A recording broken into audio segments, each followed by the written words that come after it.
Okay, so now let's move up into a little bit more complex of a radical equation. Here in this problem, we have the square root of y plus 3 equals 8. Now remember, our goal is to solve for y. So we have a square root that we need to get rid of on the y, but we also have this plus 3.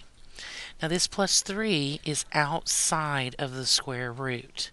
So we could actually move it first, and we should. The opposite of adding 3 to both sides would be to subtract 3. So now that leaves us with the square root of y equals 5.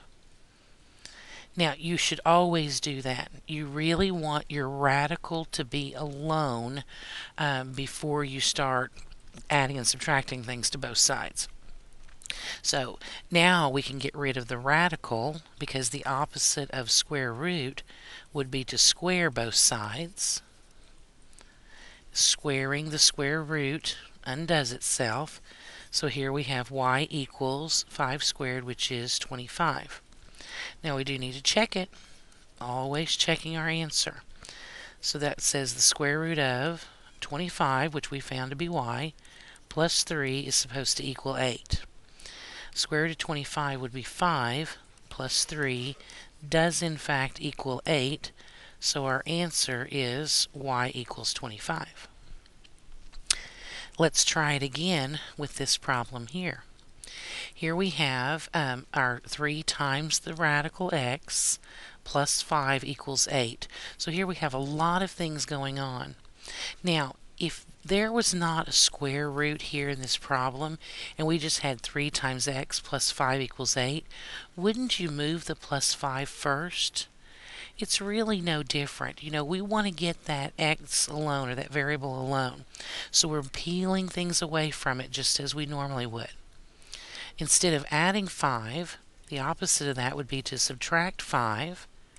So now we would have 3 square roots of x equals 8 minus 5 would be 3. Now again, we want this x alone, so we're not going to undo the radical just yet. Let's get rid of this times 3. The opposite of multiplying by 3 would be to divide both sides by 3. So now we would have the square root of x equals 3 divided by 3 is 1. Now we can get rid of our square root. The opposite of the square root would be to square both sides, which will cancel the radical, and now we have x equals 1. Now we could double check that just to make sure that that is the correct answer. In order to do that, we'd have to say 3 times, instead of the square root of x, we're going to say the square root of 1 plus 5 is supposed to equal 8. Well, the square root of 1 is 1, times 3 is 3, and when you add 5 to it, that does in fact equal 8. So that did check. Our answer is correct.